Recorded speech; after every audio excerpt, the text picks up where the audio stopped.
Where's Kibble? Where is he?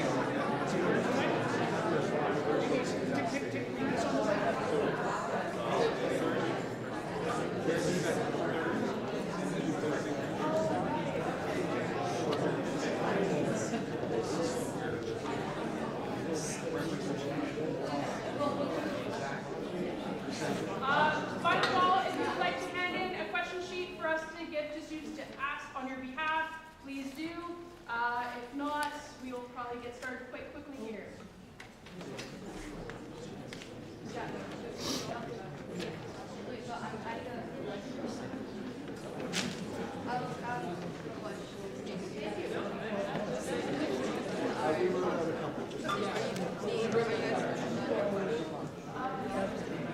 Okay, is it a question or just writing?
Please stand for the land acknowledgement.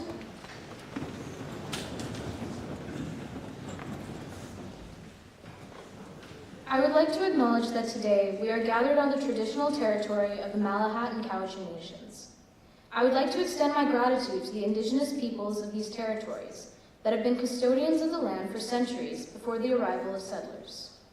Their contributions are memorialized in the very names of this beautiful land. Malahat, referring to a 16-mile stretch of the Trans-Canada Highway along the west side of the Saanich Inlet on Vancouver Island. The name is derived from the Coast Salish language, specifically the Ho'okaminam word melahexo, meaning caterpillars, and referring to a historic infestation, and Cowichan Nation, otherwise known as the Warm Land, because the Cowichan people, the original habitats, named it Cowichan, which translates to warms one's back in the sun, in their Ho'okaminam language. I would like to acknowledge the harm that has occurred as a result of colonization, such as the loss of culture, land, and lives. As a child of immigrants in this nation, I would like to be part of the reconciliation process, to redefine what it means to be Canadian and what it will mean for future generations. I want to be part of a generation that works to uphold truth, freedom, and human rights, starting with the heartfelt act of truth and reconciliation today.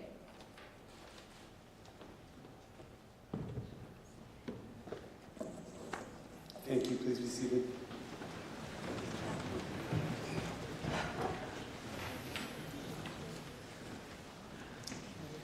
Good evening, everyone, and welcome to Brentwood College School. Thank you for joining us for tonight's All Candidates debate here in the Cowichan-Malahat-Langford Riding. Being here really does show a strong commitment to Canada's democracy and your local community. Tonight, we're fortunate to hear from 3 of the candidates hoping to represent this riding in Canada's 45th Parliament. Each of these candidates will be offering their ideas, their priorities, and vision for our region and for Canada. Thank you to Ms. Kathleen Code of the Green Party, Mr. Blair Herbert of the Liberals, and Mr. Alistair McGregor of the NDP for joining us to engage in this important dialogue. What about the Conservative candidate? Yeah, where's Gibble? The structure for tonight's debate. First, It's a pleasure to be here to learn about these things. Where is the Conservative candidate? each candidate tonight will be given 2 minutes for opening remarks. We'll then move into a question and answer session with all questions being posed from the microphone here by students and answered by each candidate. There will be 3 pre-selected questions, and each candidate will be given 90 seconds to answer these questions. And then we will start to move through a series of questions created tonight by you, the audience. These questions were grouped as they were received by the students. They were grouped into different themes around different policies. And then from that, they're trying to choose questions that represent sort of the most prevalent themes and ideas that come out of it. And those will be read out, and again, 90 seconds will be given for each candidate to respond. Just before the end of the night, each candidate will give a closing statement that will be 2 minutes long, and then we will go out into the night. Without further ado, each candidate will introduce themselves and give opening remarks. We'll start this with Mr. McGregor.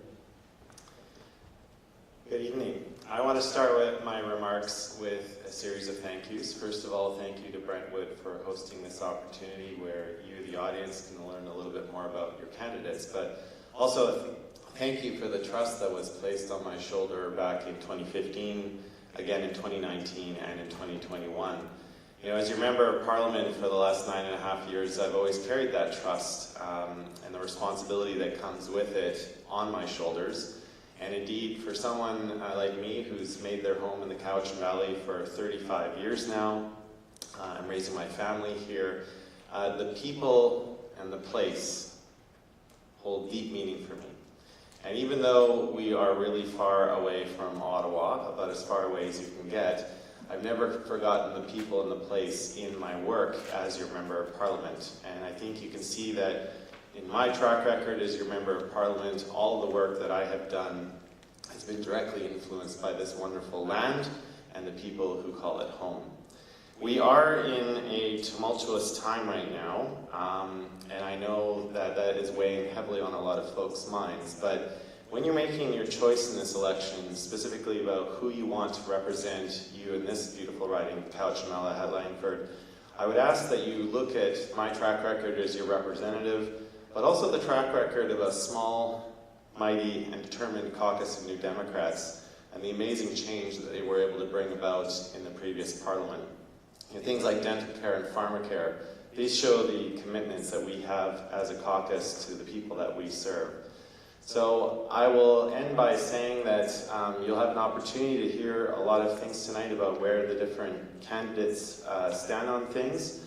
But I, for one, am running because I believe we need an experienced candidate who's ready to hit the ground running. And I believe I will be able to offer that to you as your Member of Parliament for the last 9.5 years. Thank you very much. Mr. Herbert. Firstly, thank you to Brentwood School for organizing this event tonight. Because we are less than 5 days away from the election, I'm going to assume that you already have heard a lot of the platforms and are down to your final thinking on making a choice. First of all, I'm not a career politician. I have lots of real-life experience, and that's exactly why I am the best positioned to serve as your MP.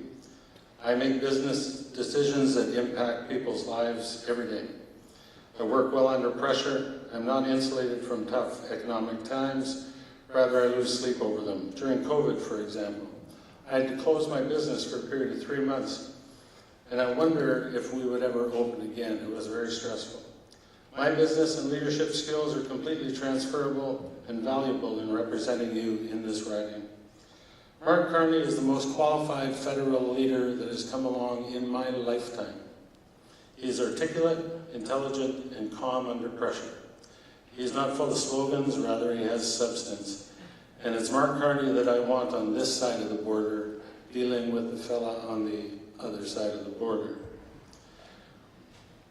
We probably all saw the Times columnist article on the weekend on how the Conservative candidates can't be bothered to show up to these events. Shame. Jared Poilievre has ordered his candidates not to respond to media requests or attend all candidates' debates. Talk about controlling. If you don't speak, you can't mess up. I find that pretty insulting, and I wonder this: if he's not going to talk to you now, or listen to you now, is he going to listen to you when he's in Ottawa? Thanks again to Brentwood School. I am happy to be here and look forward to the evening's discussions. And Ms. Code. Hi, I am so delighted to be here before you tonight and honored that I have been chosen as your Green Party candidate. I have also been chosen by Elizabeth May to be the forestry critic for her shadow cabinet in recognition of my work over the years with regards to forests, so I'm very happy to use my skills on behalf of the Green Party. I have lived in Cobble Hill since 2012, anticipating my retirement. I wanted a property where I could have my greenhouse, my heritage apple orchard, and my big veggie gardens. But alas, there is no such thing as retirement, because I'm also a community activist and an environmentalist, and I can tell you I have never been busier in my life. Now I can work for 24 hours a day for absolutely no pay, but it's all for good work, and I do value that, and I appreciate this next chapter in my journey. I believe in the Green Party values that we are the voice of the people, and it's about time that people were served by the government and not the corporations. You know, we've had a look through some of the books for the corporate perks that are being allowed under government, and I tell you, there's billions there that should be spent on benefits programs for people like you and me, and we need to retrieve those funds, and we need to make them work on our behalf. So I hope that when you do your research, that you have a good look at the platforms. Ours is the best and the easiest to read. It's all a table of contents. So please do have a look, because this is the most critical poll of our times, and it's important that you be informed. Thank you. Okay, we'll now move on to our first set of questions. So these 3 questions were pre-selected, and the candidates will have 90 seconds to respond to each. First question. The cost of housing and the general cost of living continue to be obstacles for many in our region. How will you and your party address this? Ms. Code, we'll start with you. Sure. The cost of housing in this region is pretty phenomenal. I can tell you, I bought my house in 2012. I could not afford it now. That's how bad things have gotten in such a short time. You know, and I understand that they are building housing supply in Langford, but still nobody can afford the down payment, least of all our kids. And of course, if you're living in a big house on a rural property, you probably had an adult child come home to roost with you. So, which is probably not the plan for either one of you. So our plan as the Green Party is to do a public house building program over the next few years, 7 years, to build 1.2 million houses, affordable houses, ecologically built, and available and affordable at 30% of the household income. This is the way that we're going to take care of that. What we're going to do as well is establish a federal reserve strategy whereby we'll buy up the aluminum, steel, and lumber that would have normally gone south due to the tariffs. We'll buy them up and we'll use those materials then for Canadians, for Canadian housing. We'll also look at fair taxation. The first $40,000 of your income of $100,000 or less per year will be tax-free from federal income tax. That's a significant chunk of money in your pocket. Mr. Herbert. Thank you. That's a big question with 90 seconds to respond, but I'll try to tackle 2 things and leave the rest. There are a number of things that can positively affect the cost of living. One, as an example, is $10 a day daycare. This is a great program because it does 3 different things. First of all, it provides quality care for children, allows parents to get into the workforce, and added benefit, it creates more employment for child care workers. This ends up saving parents about $1,600 or $16,000, per year, per child. Secondly, our housing policy to add 250,000 homes a year for a total of 5,000 per year. The government is getting back into the housing business like we did back in the 50s, but because we need housing that is affordable for people. Most of the people that live in Cowichan right now could never afford to buy in Cowichan if they came today. Our average price is about $780,000. And I look at at some of the younger people, even that are trying to get established, in very good jobs like nurses, teachers, that sort of thing. They also can't afford to live here rather. So this program will bring rents down by increasing supply. Government will buy land and develop quickly and finance private industry to build and then hand it over to nonprofits to manage. Also, we are bringing back MURBs, which is multi-urban residential buildings. Oh, sorry. Ran over time. Sorry about that. You'll have lots of time to talk tonight, I guarantee. Mr. McGregor.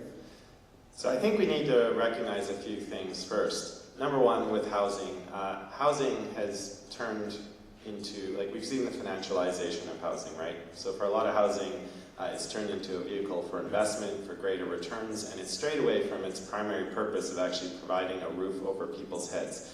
We need to change the paradigm that we're working with in Canada, and we can't be reliant on the private market because that has obviously failed too many people. With respect to the cost of living, while so many people have been suffering with the cost of fuel, the cost of groceries, and other things, a lot of the corporate players in those sectors have been making record profits over the last few years. So I think the people of Cowichan-Malahat-Langford need to have a representative, someone who's prepared to go to Ottawa with the track record of calling out the status quo and actually putting in bold policies to affect change. So number one, we've got to get the federal government back in the business of building homes. We have to make sure that affordable housing stock is protected from corporate predators, and we make sure that it is built for its original purpose. On the cost of living, as your MP, I have a track record of calling out the corporate greed in grocery retail, where 5 companies control 80% of the market. I've actually introduced legislation to set up a national strategy to establish food cooperatives so we can actually put some real competition. It was through our efforts that we got important legislative updates to the Competition Bureau of Canada. So these are the bold ideas we need to see. The second question is, how would you address drug addiction and related issues within the Cowichan, Malahat, and Langford areas? We will start this one with Mr. Herbert. Thank you. There are 2 sides to the drug addiction crisis that I would work on as an MP. Firstly, I believe that we need treatment-centered and evidence-based approach to the drug addiction crisis that addresses its main causes. When people who use drugs decide that they want to make a change in their lives and commit to a treatment plan, we need a treatment plan available for them. It's no good to say to somebody in April that we can get you into treatment in December. If it's Tuesday, we need to be able to get them into treatment on Wednesday. On that front, the newly elected government will introduce a comprehensive strategy to address substance use and end the opioid crisis, invest $500 million to support provinces and territories in providing access to a range of treatments, support provinces and territories in creating standards for treatment programs so Canadians can access quality and evidence-based support when they need it. So the other way I would like to attack this thing is, as a business operator myself, I'm aware of the impact that the epidemic has on businesses and residents in our community. I have to admit I don't have the answers, but I want to be part of the solution. I have no doubt that the local government and provincial governments have tried many solutions, but I'm not quite sure they are working out. At least I have spoken to voters who feel that they are not working. As your MP, I will bring the federal government to the table to find solutions. Thank you. Mr. McGregor? Well, it's obvious when you go to many communities across this riding and indeed across Canada, we have an obvious mental health crisis. And I think for far too long we've been caught between 2 different paradigms. A series of half measures which have not appropriately dealt with the problem, and an ideologically rigid approach that bases a lot of its premises on no evidence whatsoever. I think it's time for boldness. It's about time that the federal government stepped in, declared this a national public health emergency, which would allow the federal resources necessary to deal with the problem to actually flow. We absolutely need more treatment plans. We need a federal government that is prepared to put mental health funding up on parity with physical health funding. We need to equip our frontline police officers, the RCMP in our communities, with dedicated mental health support teams and make sure that the people are actually getting the treatment that they need. At the border, we need to rehire the over 1,000 CBSA officers that were fired by the previous Conservative government and not yet rehired by this Liberal government. So again, the time for half measures is over. We need boldness. The status quo is not going to work. And at the end of the day, we have to remember that the people who are suffering through this are someone's son, someone's daughter, brother, sister, uncle, aunt. They are family members. We have to keep that human aspect through all of the policies that we adopt to confront it. Ms. Code. Yes, I agree that these people are our sons, our daughters, our mothers, our fathers, and members of our community and members of our family. We have to treat them with kindness and compassion. I looked at the stats of substance abuse across Canada. We have a big problem here in Canada. 20% of Canadians are addicted to some sort of substance, whether it's tobacco, alcohol, or drugs of some sort. That's huge. 13% are addicted to drugs. So what we see on the street is just the tip of the iceberg of what's going on in our homes and our communities. We have to do something. We have to do it with kindness We cannot arrest our way out of this. We cannot throw people in prison. The prisons are already 110% full. But we have to be able to provide services when, as needed and when required, full wraparound services that include housing, that include mental health services, safe consumption sites, safe access to safe drugs. We cannot have our people going out to to buy toxic drugs on the street. That's a terrible position to put anybody in. We need to be kind, be compassionate, and make sure then that people have the wraparound services that they need to get themselves out of this. Thank you. So the last of our pre-selected questions. We'll start with Mr. McGregor on this one. Can you describe your party's priorities for the region's natural environment and policy ideas that support these priorities? Yeah, so we are a very lucky riding in terms of our natural environment. I think everyone who lives here can agree that, and indeed many people across Canada are very jealous of what southern Vancouver Island offers. I think, starting at 30,000 feet, obviously we've seen the province of British Columbia as a whole is really bearing the brunt of climate change. We have been affected by atmospheric rivers, we've been affected by serious droughts and wildfires, and more of that is in store for us with greater frequency and greater urgency. So we need to act in confronting climate change. I think locally, two initiatives that I've been very proud of is number one, for our precious marine coastal environment, is fighting to make sure that our waters are not used as an overflow industrial parking lot for the Port of Vancouver. But I've also been very proud of my efforts to get federal funding secured for the Cowichan Weir, which will help protect a designated heritage river in the Cowichan Valley, and make sure that we have those adequate flow rates during those dry summer months. It will not only improve the local environment, but it provides an important habitat for our wild salmon population. And I think, more generally, we need to have more of that to, I think with a lot of the local First Nations as well. I think the federal government can play a really important role in beefing up programs like the Indigenous Guardians program so that First Nations are taking that active role and have capacity to be big players in this. Ms. Code? As you know, I'm from the Green Party, and of course environment is a huge part of our platform and has been right from the very beginning. And if you know me, you know that I'm a community and environmental activist. Old growth, for instance, is really important, and we all remember the Fairy Creek movement, the biggest civil disobedience movement in Canadian history, and I was a part of that, and I'm very proud of the role that I played in that. We must protect our forests and the last remaining intact ecosystems that we have, and we must restore what we can. We have to ensure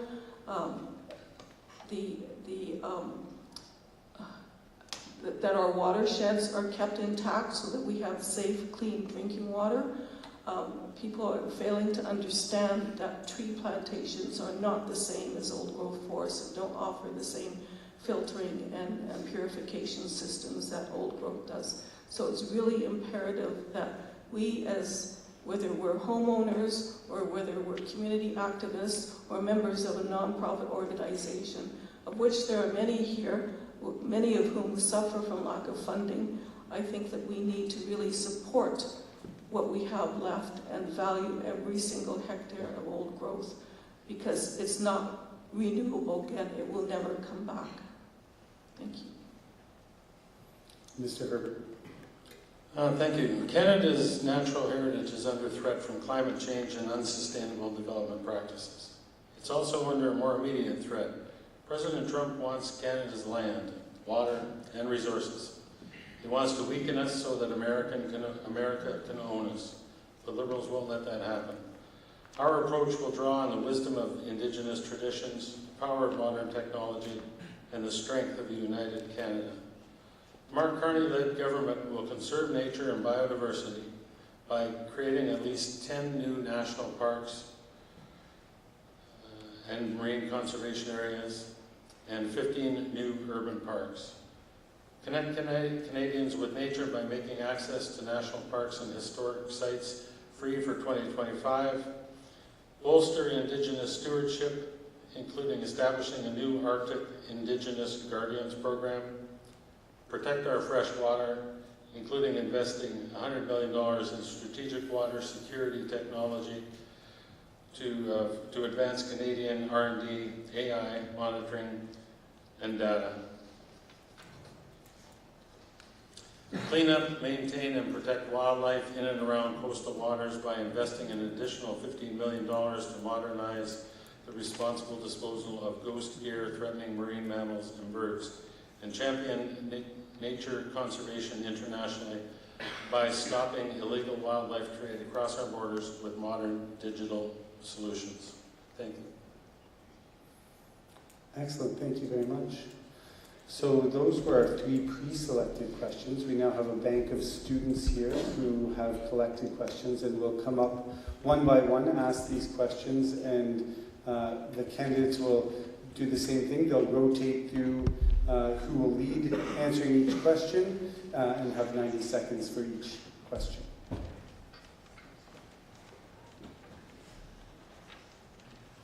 How do you feel about the phenomenon of strategic voting? So, how do you feel about the phenomenon of strategic voting? I think that was the question. And we'll start with Ms. Code on this one. I suppose strategic voting has its place, but at this point in time, I know that there's a lot of frenzy and pandemonium about the possibility that this Conservative candidate will win this riding. And I've certainly felt that pressure, especially this afternoon, having taken up some time then in discussion with somebody who wants me to roll over and throw the Green Party under the bus and tell everybody to go for the NDP. Well, Alistair's won this riding every election since 2015. You know, I have no reason to suspect otherwise for that. What I'm trying to do is grow the Green Party and grow our voter share. And I believe that I have a responsibility to stand for the values of the Green Party. We are the only party that is the voice for the people. We are the only non-status quo party. And we will be here when you need us at some point in time, because we are the ones who have worked really, really hard to put together a really effective social justice and environmental justice platform. And I'm not about to abandon that. I believe if you don't want the Conservative fellow to win, don't vote for him. So it's as simple as that. So you can do strategic voting, but I believe in voting for your values. That's the democratic way. Thank you. Mr. Herbert. Yeah, thank you for that question.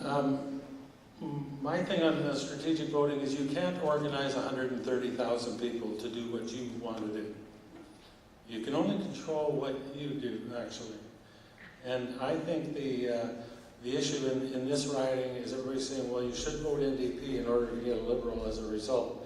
That's not the way to get a Liberal. I am the Liberal on this panel. If you want Mark Carney as your Prime Minister, you should vote for me.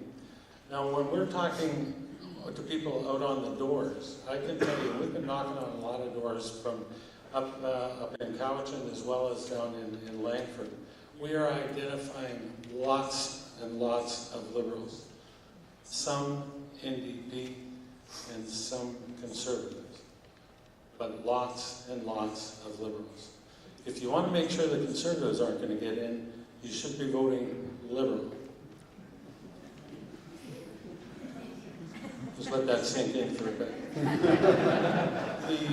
And this is a problem all over the place. You know, Mark Carney, Prime Minister, was out here today in Victoria.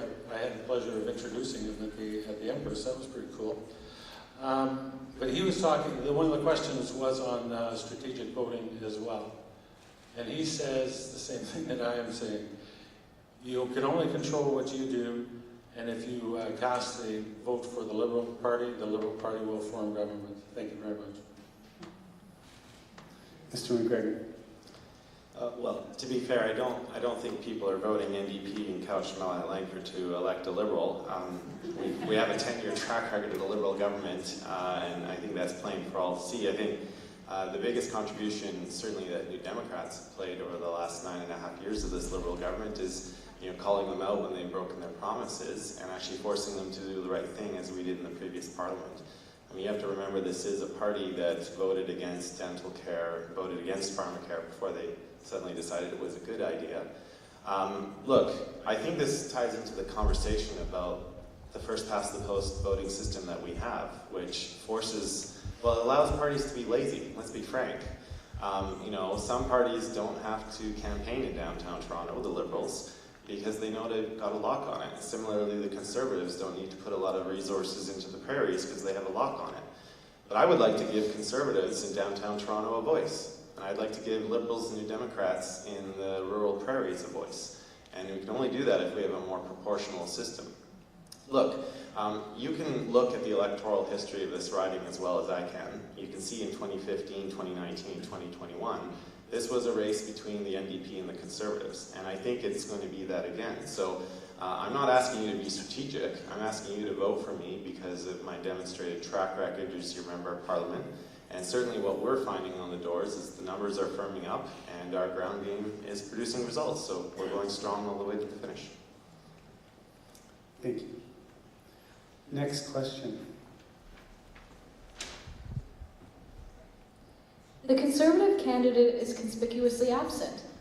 Some polls are still projecting a Conservative win in this riding.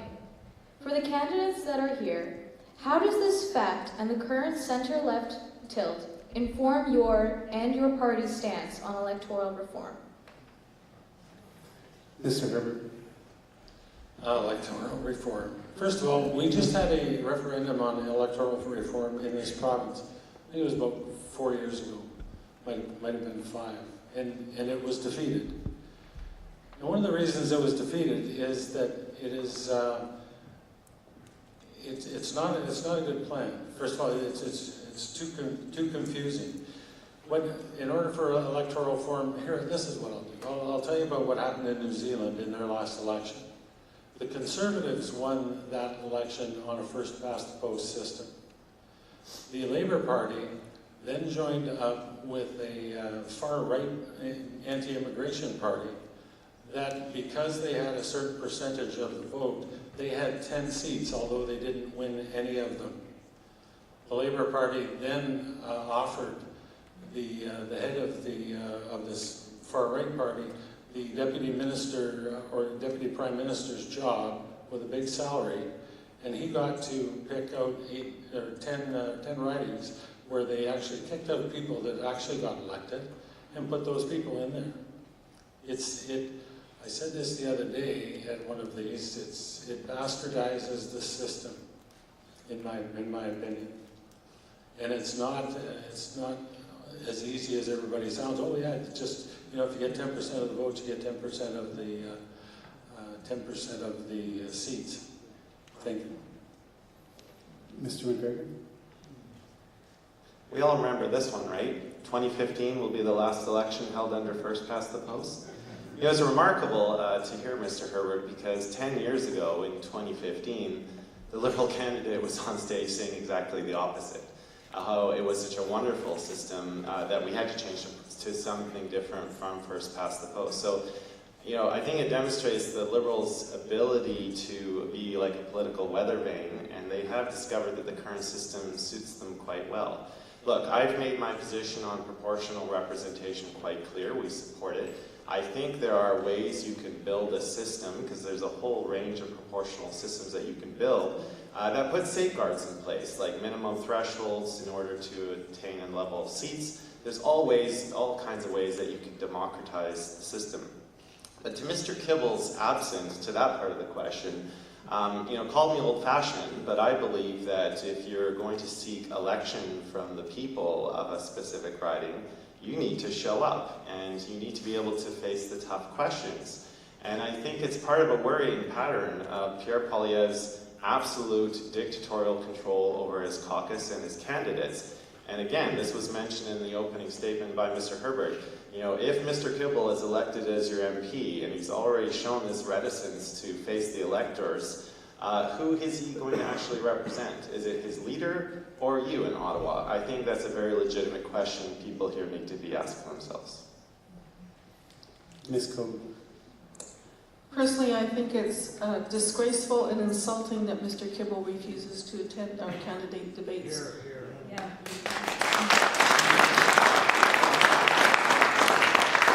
It's insulting. Kibble. It's insulting to you, the voters. It's insulting to us as candidates, as we have prepared our way to present our information to you and ourselves to you. For him to hide out in locations that are accessible only to his chosen few is not acceptable. And personally, I don't understand the polls or the projections. I've had some trouble getting people to understand that the Canada 338 projection is not a poll. It's a prediction loaded with an algorithm, and obviously has no indication of the previous history of this riding, because there is no way that a Conservative would win by that much. I think they've quoted a 92% chance of Mr. Kibble winning. Well, that's ridiculous if he's never going to show his face. And I know that there was another poll done of 401 people from this riding. Well, 401 people out of 130,000, that doesn't compute. So I'm not paying any attention to the polls, but I know that those charts freak people out. And people have to stop that and consider the history of this riding. Thank you. Next question. Is it feasible to remove all interprovincial trade barriers? Mr. McGregor. In a short answer, yes it is. In my time as your member in the House of Commons, this actually has come up a few times, but I think we find ourselves at this special moment in time where, economic warfare is being waged on our country. And so that kind of a threat tends to focus the mind, including of politicians. So I think before, we are a confederation. Provinces do wield a lot of constitutional power. And over time, they have built up systems and barriers that have, protected their home turf. Sometimes it's been for very good reasons, according to the premier and government of a specific province. But I think we're at a moment in time now where we have to start finding ways where we can build resilience and connection in our own country and foster that east-west connection. So there are ways. I think there are already indications amongst the premiers and the federal government to do so.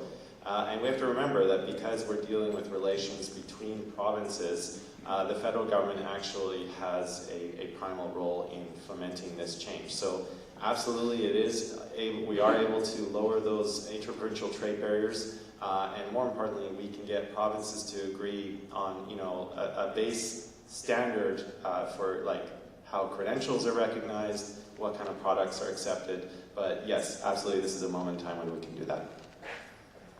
Ms. Coe. Oh, absolutely, those interprovincial trade barriers can come down. I guess I'm disappointed that it took Donald Trump and his tariffs to actually make that happen, that otherwise governments, federal and provincial, were perfectly happy with the way things worked before that, and there was never any mention of anything. And so I'm very proud that we have a Team Canada consisting of the federal government in cooperation with most of the premiers who are working hard then to get rid of these international trade barriers by July 1st, I believe. It will add something like $200 billion to our economy. Can you imagine that we've been shooting ourselves in the foot for decades and being perfectly willing to go along with this? It's a bit of a disgrace, but it is a byproduct and a welcome byproduct of the current war that we're facing with the Americans. And so I welcome every trade barrier that they can break down. Thank you. Mr. Herbert. Thank you for that question. The interprovincial trade barriers need to be gone for sure. We will be looking at about a 2.5% jump in GDP just by getting rid of those all the way across the country. When Mark Carney was first sworn in as Prime Minister, he was Prime Minister before he dropped the writ, rather, for the election. He was Prime Minister for 9 days. And during that period of time, he had, as well as going to Europe and talking to different leaders over there, he met with all the premiers and got them to commit to getting rid of interprovincial trade barriers by the 1st of July. So let's hope that happens. But just to give you an example of what it's like, in Newfoundland, I saw this on the news, that they are objecting to knocking down trade barriers because any beer that you drink in Newfoundland has to be brewed in Newfoundland. And they have 2 large breweries there that employ about 50 people, and they're worried that if they drop that requirement, that those breweries will close and they'll end up drinking other people's beer. I'm not sure, but that's what an example of an intertrade or interprovincial trade barrier. And I think that once they see what else is available to them, that they will probably back away from that. Thank you.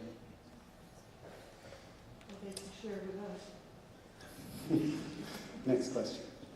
Since 2020, 16 sawmills and 3 pulp mills have closed down, and the majority of the mills that are still surviving are in the red. This is due to the doubling of the stumpage fees. How does your party plan to solve this issue before 30% of the BC economy goes belly up? Ms. Code. Oh, sorry. Could you repeat? Since 2020, 16 sawmills and 3 pulp mills have closed down, and the majority of the mills that are still surviving are in the red. This is due to the doubling of the stumpage fees. How does your party plan to solve this issue before 30% of the BC economy goes belly up? Ms. Code. Okay, so this is one of my favorite topics, so here we go. First of all, stumpage fees are set by the provincial government, not the federal government, number 1. Number 2, what we're facing now with the lumber industry is the tariffs, the doubling of tariffs by the Americans, from 8 to 16%, now up to 34%.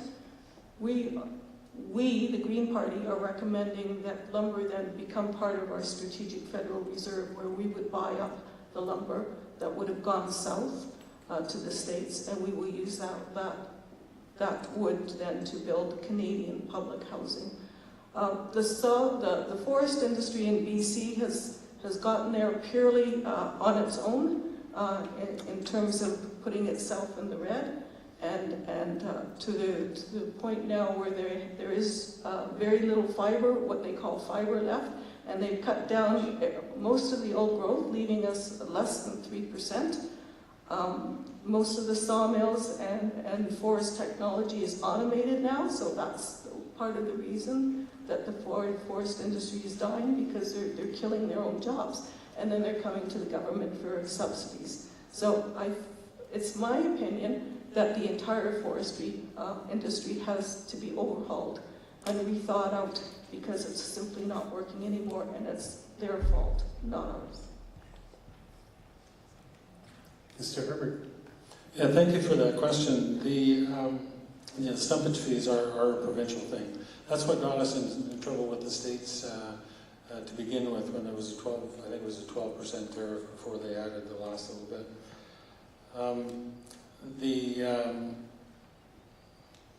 Things have changed over the last 20 years too. There is a number of the mills that don't ship anything to the States anymore. In fact, they have international clients that pretty much 100% of the production from that mill doesn't enter the States, it just goes straight overseas. So that's an improvement. The other thing that we are putting out there as a promise is the extra 250,000 houses that we hope to build in the next 12 months, which is going to increase the demand for lumber, obviously, and should be able to offset any problems with the lumber industry. The other thing is we can support the lumber industry because we have counter tariffs to Mr. Trump's tariffs, and that will bring in some money. The Prime Minister has suggested that that money will all go to the industries that were harmed by the tariffs while the tariffs are still in place. So all of that combined, it is going to help the economy here in Cowichan quite a bit over the next while. Thank you. Mr. McGregor. Well, you know, in a previous life, I actually worked in the forestry industry. I spent 8 years as a tree planter, and I also worked in a mill. And certainly when I was a tree planter, I saw the good, the bad, and the ugly of forestry practices. But look, you know, that is an industry that built many communities in this province, and it has suffered a lot, as was illustrated by the preamble of the question. And we have to realize that for the remaining mills that we have in our communities, you know, as your MP, it's been my privilege to tour a few of those sawmills, our pulp mill in Crofton. And, you know, the folks that are working there, they've got families to support. That's a big part of our local economy. It's a big part of the municipal tax base as well. A big problem is the fiber supply. And while, as your federal politician, I don't have any influence over stumpage fees, I certainly would like to see more action taken on the export of raw logs. I think every time we see a raw log leave our shores, we are losing all of that potential value-added work that could be done on that. And again, you know, we have ambitious plans to build a lot of homes. And I think if you look at some of the prefab industries that exist in the valley, if you go to Chemainus to R.A. Anderson and Sons, they build prefab walls and floors and roofs. And that's a great way of putting houses together really quickly. But again, we're going to need local lumber to set those ambitious housing plans into motion. Thank you. Next question. What is your party's approach to making post-secondary education more affordable and accessible to all?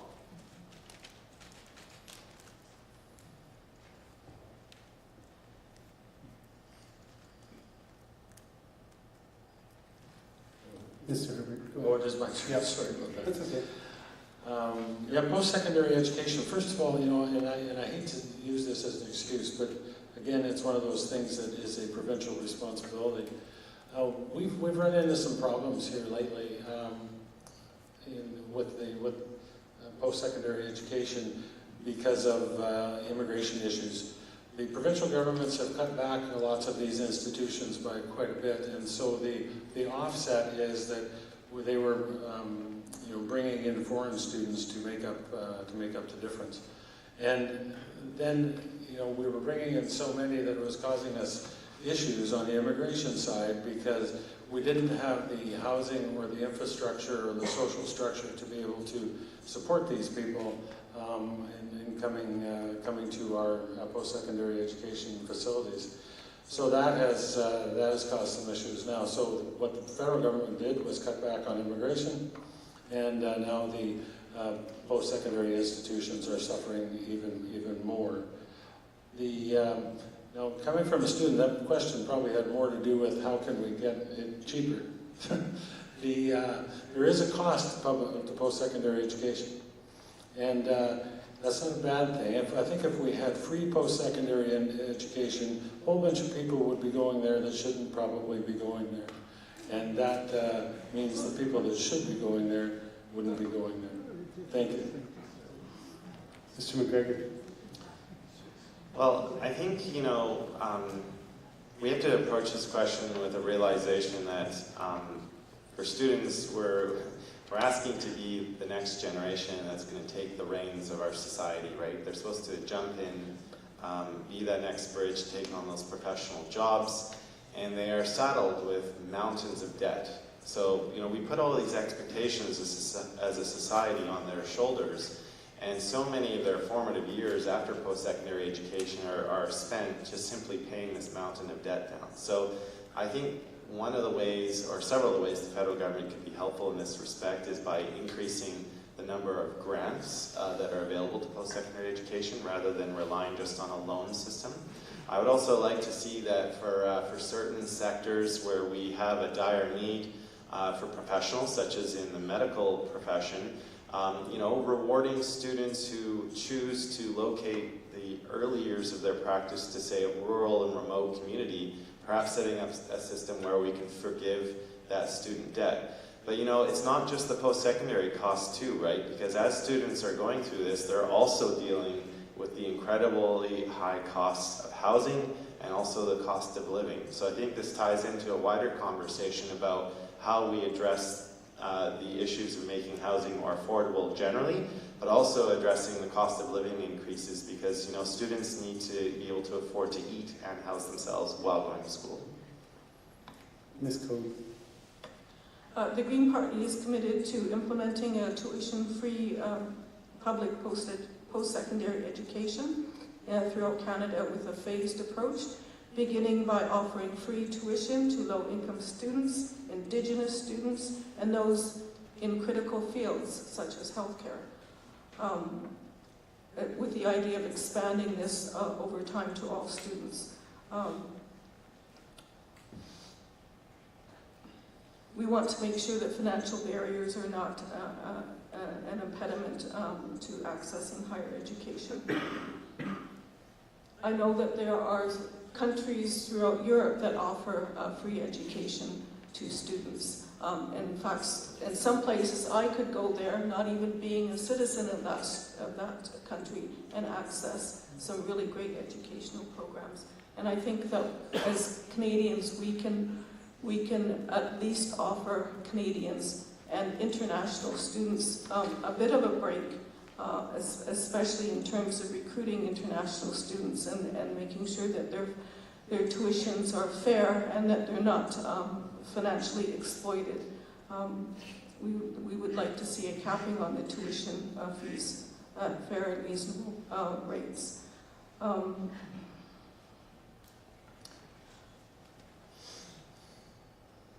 So, yes, thank you for that. Thank you.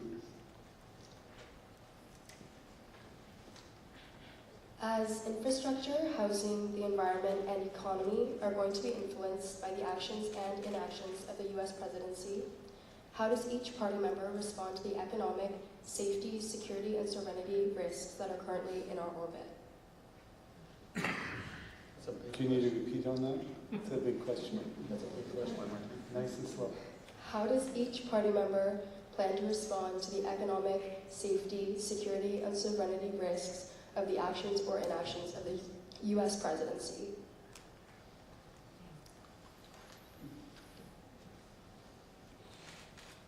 Mr. McGregor. You know, when this campaign started, or even several weeks before it started, 9 out of every 10 houses I visited while door knocking were talking about Trump. There is a lot of anxiety and fear in our communities. I don't know if it's as big as it was at the beginning, because there are other issues that people are concerned with as well. But what I have found, especially amongst communities in this beautiful riding, the Cowichan-Malahat-Langford, is that underneath that anxiety and fear is a growing resolve to support one another, to really look out for Canadian workers, for Canadian small businesses and Canadian industries. And you know, one thing the Americans need to learn about Canadians is don't mistake our politeness for meekness, because we have shown throughout our history that when tough times come, we find ways to support one another. And I think that, you know, I'm not going to make this a partisan thing. I think all of us up here on stage are committed to doing the right thing, of finding ways that we can support one another. And one of the ways the federal government can have big influence over that is through its procurement policies. It has, you know, vast amounts of money it spends on infrastructure every year, and we have ambitious housing plans. So let's find ways where we are building Canadian and buying Canadian, and making sure we're shutting Americans out of those procurement policies, that our industries come first, and that in the process of building this country, we're supporting the workers who have always been at the forefront of great change and progressive change in this country. Ms. Code? I'm very proud of the way that Canadians have stepped up spontaneously then to make sure that we buy locally, that we don't plan our vacations then to the States, and that we build our self-sufficiency in supporting each other and small business and local farmers. It's just been an incredible movement to see across the country. The Green Party has developed this really nifty little document called Protecting Canada, and it's all about how we would protect Canada against the American tariffs and the threats of Donald Trump and his crew.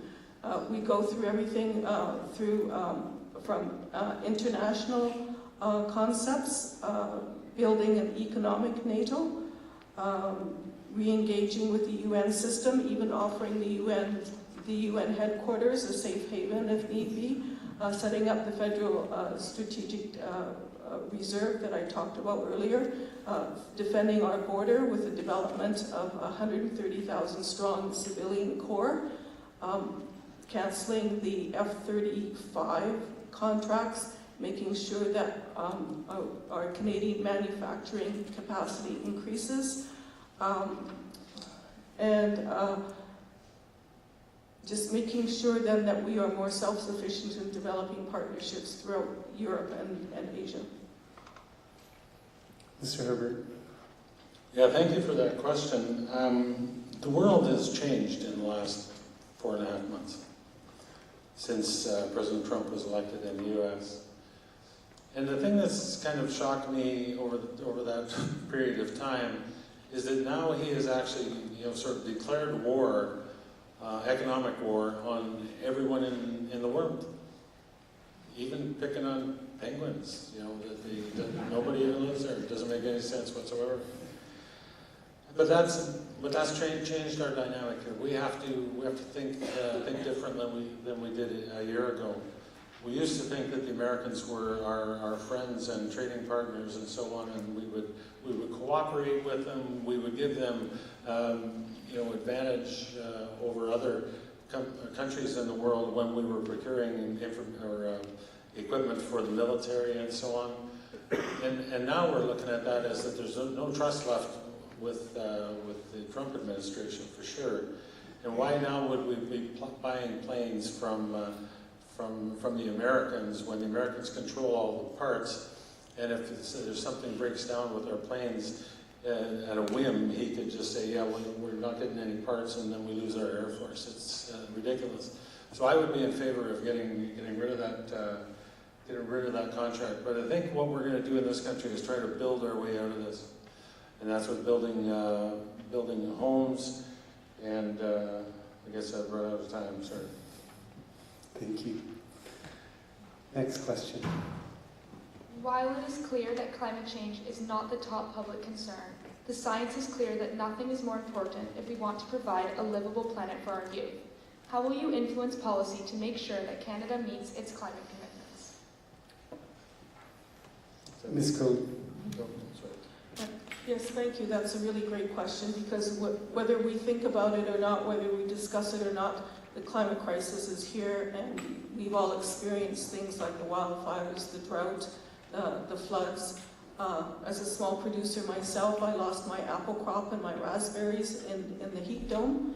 So I'm a small producer. I can only imagine what it would have been like for the larger producers. But if we want to eat, if we want clean water, if we want the things that sustain us for life, we need to be paying attention. We need to reduce carbon emissions. Carbon polluters should pay. We need to build our housing program. We will build with ecologically sound materials and methods. We will invest in public transit and in vehicles that use renewable energy. We will build a national electrical grid across the country, not pipelines that will damage and ruin our ecology. We have an entire platform of initiatives that can be brought into play, and we need to be doing this now. We are the only party with the full platform around environmental initiatives. So please have a look. Mr. Herbert. Yeah, thank you for that question. This is the third time I have run as a Liberal candidate in this riding. So in 2019 I was here, and in 2021, and now back in 2025. What brought me to that in 2019 was the environment. Because those were the days when Stephen Harper was in power in 2014. Well, actually, he was gone already by then, but that got me started. That he wouldn't even let the scientists in the environment department talk about climate change. They couldn't even mention the words without getting fired. And I thought, what the hell has our country become? This is ridiculous. We hire these people because they know what they know, right? And I think sometimes that politicians think because they've been elected and they get into a position of power that they know more than everybody else does, and there's nothing further from the truth, right? Just because you are a politician with a political science degree does not make you a scientist, right? You have to, the climate crisis is the climate crisis. If you don't understand it, you've got to figure it out. But it is real. And at that time, this community was very, very into climate action. But once the economy is threatened, that seems to all go out the window. And we have to not forget about that when we're doing our job in the next 4 years. Mr. McGregor. Well, I mean, it's quite obvious to everyone, I think, that the climate crisis is real, it's here, and it's presenting some significant costs to our country and also our province.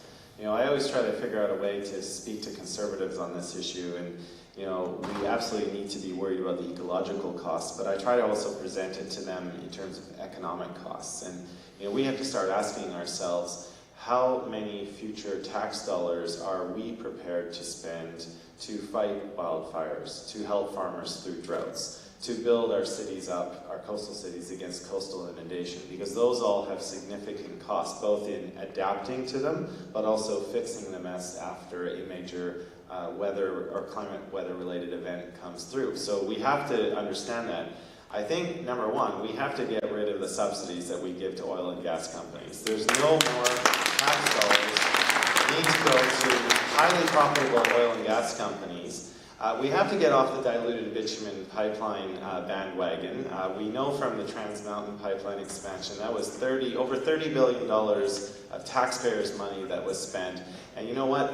We're not even getting any value of that. All of that is simply going down to the coast of California, and the Americans are getting rich off of it. So we have to change the way we do things. One thing I was very proud of doing in the agricultural field as your MP was sponsoring a bill to establish a national soil strategy, because that would encourage our farmers to adopt beneficial practices to start effectively dealing with the problem. Thank you. How will you and your party grow our economy while maintaining our environment? Please be specific with possible bills or regulations. Thank you. Mr. Herbert. Yeah, thanks for. Hello, there we go. Sorry. Thanks for that question.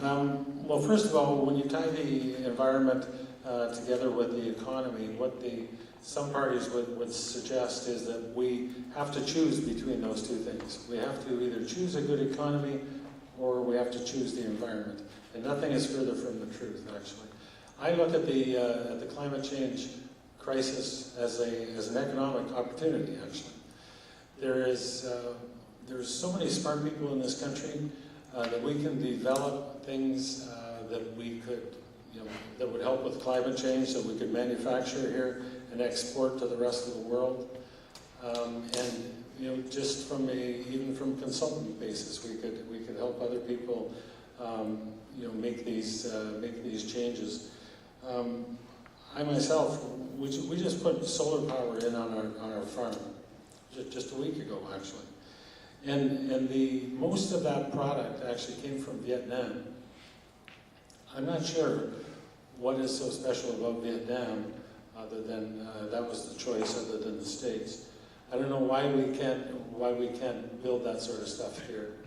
And as this stuff expands, we could increase the size of that industry to keep up with the demand, because the demand is going to go for a long period of time. But that is one thing to boost the economy here. Mr. McGregor. Well, it just comes down to the realization that there is significant economic potential in building the renewable energy economy of the 21st century.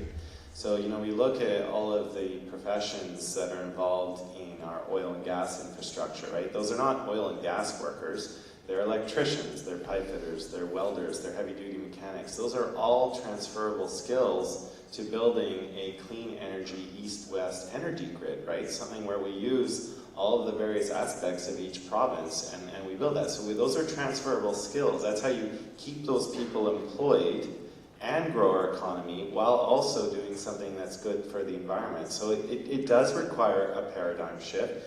You did ask for something specific, so I'll expand a little bit on the bill that I introduced to establish a national soil strategy. Agriculture in Canada is one of our biggest economic sectors. We are the fifth largest agricultural exporter in the world. It is amazing the economic spin-offs that come from agriculture. So by developing this national soil strategy, by helping farmers adopt those best practices, we can not only help them withstand the ravages of climate change, but if you help them with those beneficial soil practices, they're actually able to, you know, have better crops. It translates into more economic output, and it is something that I developed very closely with a lot of farm input and different environmental groups. So that's a specific example. Ms. Code.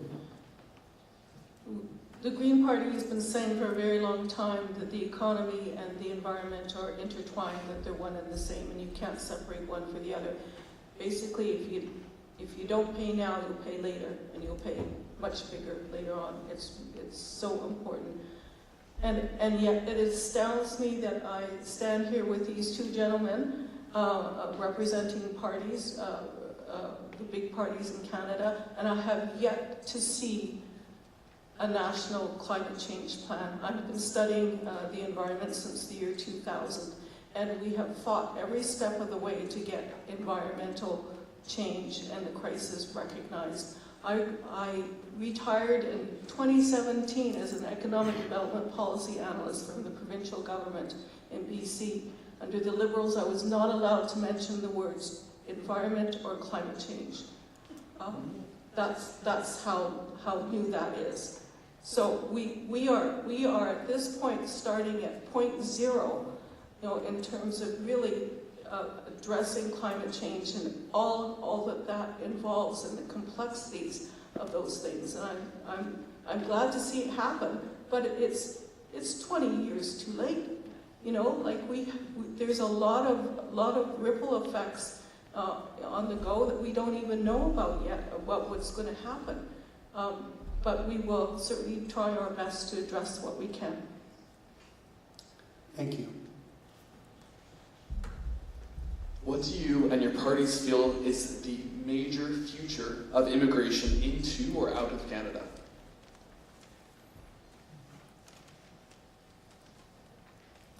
Mr. McGregor.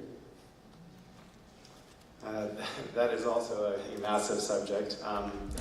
So maybe just a little bit of local knowledge for you.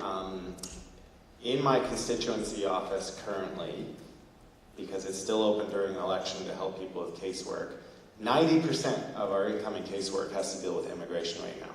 The system is an absolute mess. We absolutely do need to fix it. And, you know, the thing is, if you look at Canada's demographics, we obviously do need immigration.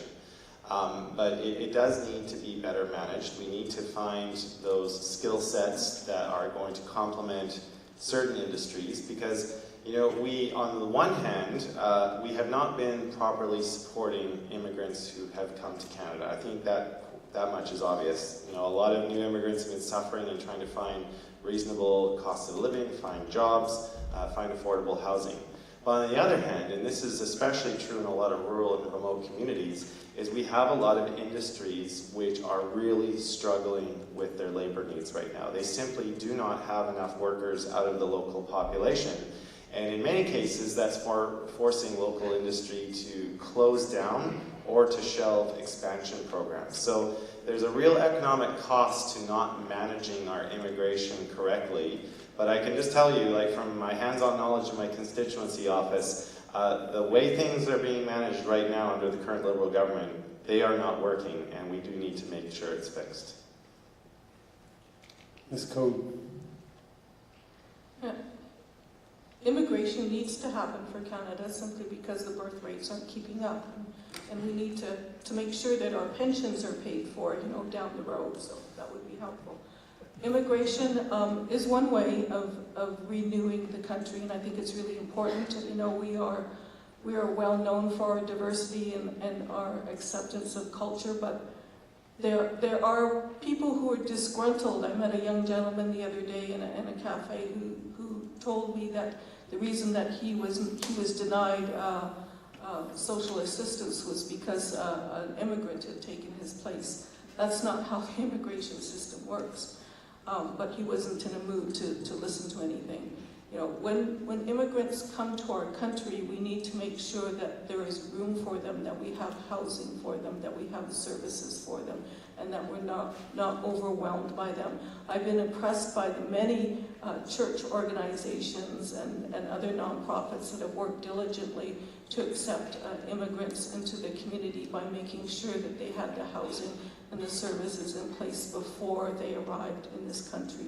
And I'm sure it was a really good experience for them. So we need to be more transparent and more efficient and more thoughtful in the way that we handle the immigration system. Thank you. And thank you for that question. Just to let you know, back in the 80s, and I know that sounds like a long time ago for a lot of people in this room, but I see some of you guys would remember the 80s. I worked for the Immigration Department for about 3 years, right? So I have inside knowledge of the Immigration Department, Alistair, so I can look after all those files that you've got pending, just so they don't drop. Come see. Yeah, okay.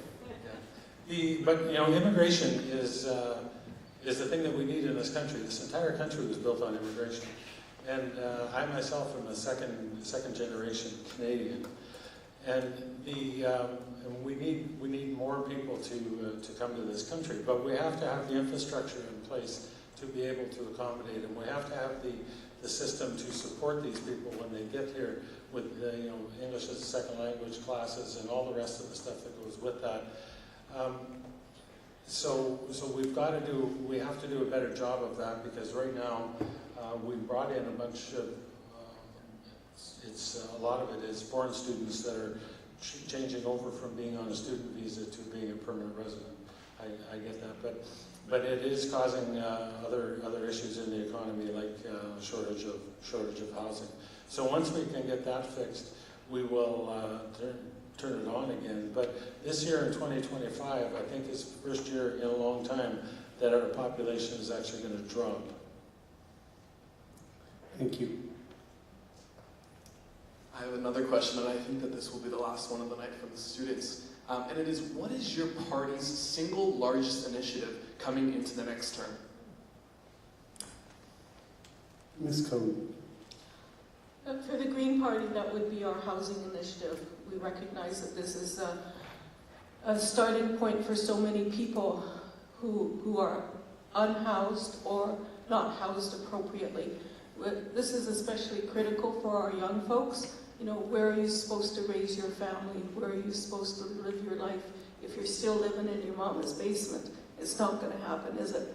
So housing is the thing that really needs to happen across this country in all aspects. It needs to happen for the Indigenous people. It needs to happen in the rural and remote communities. It needs to happen in the urban centers. And we need to make sure that the housing is well built, that it's ecologically sound, and that it's well maintained after that. We do not want to build ghettos. We want to make sure that these houses are covenanted, that they're kept out of the grasp of predatory investors, that they cost no more than 30% of the household income. There was a time, when I raised my son as a single mom. I went to school and I bought my house and I raised my son all on one income. There was a time when you could do that, and now that's long gone, and that's really unfortunate for our young people. So for our young people, we need housing, and we need it now. Mr. Herbert. Yeah, thanks for that question. Our biggest priority, I think, or for in this riding anyway, would be housing, because again, like I mentioned earlier, lots of people in really good jobs can't afford to live here. All right, and I think that actually, I'm not sure whether I'm repeating myself, but lots of people in this room couldn't afford to live here either unless, because they happened to buy their house 5 years ago. That's good, but if they were buying at these prices now, it would be very, very tough. And that would make a difference. Just by increasing the supply here, the prices are going to soften somewhat. The other big thing here, I think, is military and military procurement. We are looking at adding ships and overhauling the military. Just for people that I'm not sure people know this, but back in 2014, when Mr. Harper was the Prime Minister, our defense spending as a percentage of GDP was less than 1%. It was 0.98%. And we got to this last year at about 1.49%, and we still have a ways to go. But actually, we're spending twice as much money on the military as we did back in 2014, and we have a lot of things that we need to buy, and we have to pay the military more money. Mr. McCrae. I would say healthcare.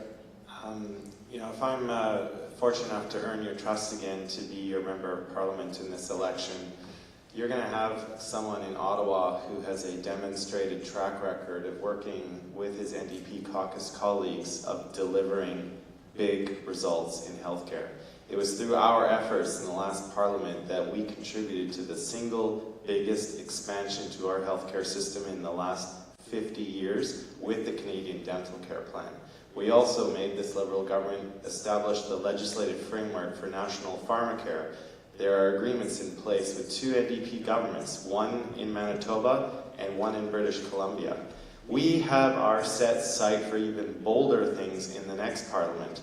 We want to make sure that we use the Canada Health Act to finally address primary health care in the provinces. We need to say enough to the long lineups at drop-in clinics. We also need to make sure that we address the obvious mental health crisis that exists in so many of our communities by making sure that mental health care is up at parity with physical health care. It's time for us to say enough is enough. What is going on right now is not working. And yes, I understand. Healthcare is largely under the jurisdiction of the provinces for delivery, but that does not excuse federal leadership in this field. So if I'm to be your MP, if I'm lucky enough to be your MP in this next parliament, you will have someone who fights for those things for you. Thank you. Candidates, thank you very much for your brief but thoughtful commentary on all the questions. It's now time to move to closing remarks, which will be 2 minutes each, and we'll start with Ms. Code. Well, I hope you've learned an awful lot tonight, but the thing that always strikes me is that here we are in 2025, and we live in an era of unaffordability. We cannot afford our own lives anymore. And I really do fear for our young people because there's no place for them to go. And when I think about how we got here, it's the status quo parties. It's the NDP, it's the Liberals, it's the Conservatives who have all brought this to fruition. And yet we stand here like, oh, well, we'll fix it. Well, it should never have happened. We should not be in this position right now, and I can tell you that the Green Party, as small as we are used to punching above our weight, and we are willing to take on whatever is necessary to fix this problem. We are the voice of the people, and we need to get rid of the corporate subsidies that are happening. And so we've done some research then in cooperation with the Office of the Parliamentary Budget Officer. We've done some election proposal costing. Listen to this. Eliminating the corporate meals and entertainment expenses deduction over 5 years would bring us in $4.8 billion. We're paying for corporate meals and entertainment, can you believe it? Increasing the corporate income tax from 15 to 21% on taxable income exceeding $100 million, $42.022 billion over 5 years. Implementing the annual wealth tax, $121.4 billion.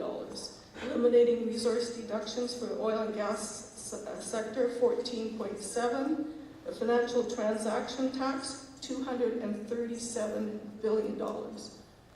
So the money is there, folks, so don't let them ever tell you that the money is not there, that it's a choice between one thing and another. The corporate and the wealthy have the money, and we need to make sure that it becomes the taxpayer and the money of the Canadian citizens.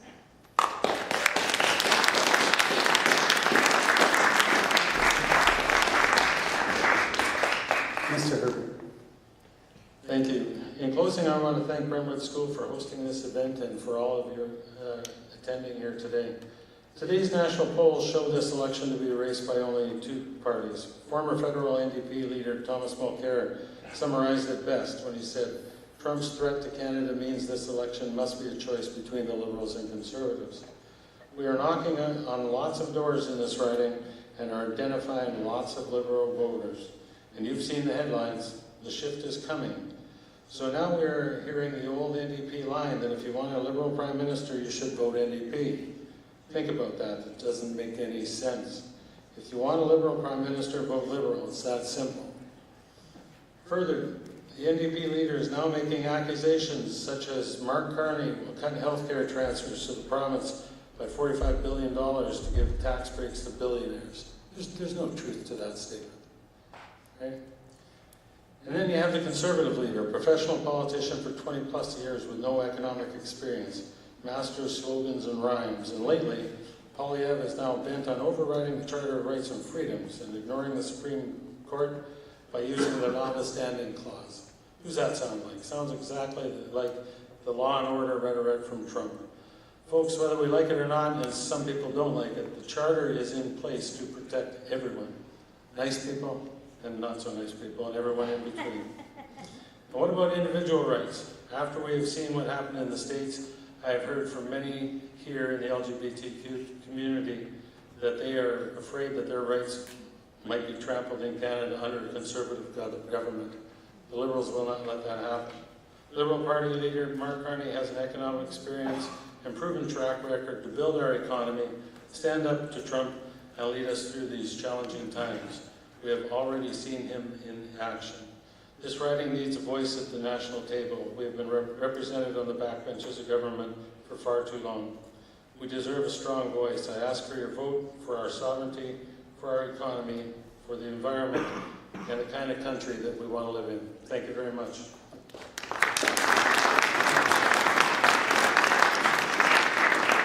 Mr. McGregor. Well, I'd like to echo my colleagues up here on stage by thanking you for attending tonight's All Candidates.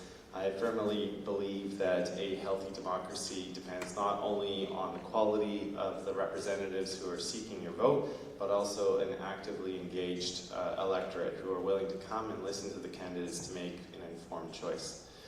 Look, folks, I don't need to explain it any better than what you can see in the previous electoral history of this riding. Through 2015, 2019, 2021, this has always been a blue-orange battle. And I know people don't fit neatly into political boxes. I think what I offer to you is someone who has a demonstrated track record over 9.5 years of taking the interests of this place and its people and effectively representing it in Ottawa. And I've been able to do so on behalf of people who identify with other parties, because I think at the center of it, we hold the same values. You know, I firmly believe that people who run for office all want to do better by their local communities and make this a better country. Where the politics comes into play is we just sometimes have different ideas on how to achieve that. So I'm asking you to look at the values I hold, the track record that I've demonstrated, and to again, place your trust on my shoulders. As I said at the beginning, that trust has always been very meaningful to me. And I think, given the fact that the Conservative candidate couldn't be bothered to show up, I believe that's a slap in the face of our local democratic process. Look, when you go to your ballot on April 28th, you're not going to see Mark Carney, you're not going to see Pierre Poilievre, you're not going to see Jagmeet on the ballot, or Elizabeth May. You're going to see Kathleen Coe, Blair Herbert, Jeff Kibble, and myself, Alistair McGregor. You are voting for a local candidate. And I hope with our demonstrated track record that we can bring the progressive vote together and make sure that we are not sending a Conservative MP to Ottawa. Thank you for listening and being here tonight.